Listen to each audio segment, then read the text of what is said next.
Mtazamaji, mkuu wa mawaziri Musalia Mudavadi amesifia uongozi wa Rais William Ruto akisema kwamba amechangia pakubwa kwa ukuaji wa uchumi na udhabiti wa taifa. Mudavadi amesema wageni ndio wanaochochea misukosuko humu nchini, kwa sababu baadhi ya mataifa 55 ya bara la Afrika, uchumi wa Kenya sasa ni namba 6 katika bara la Afrika.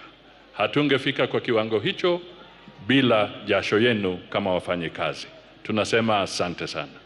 Jambo la pili, hatuwezi kufika pale ikiwa hatuna uongozi thabiti.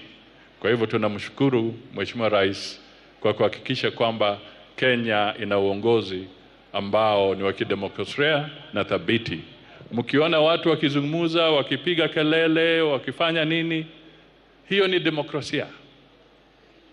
Na wengine wanafikiri kwamba hiyo kelele inamaanisha kwamba Kenya imeharibika. La, jaribu kupiga hiyo kelele katika sehemu zingine.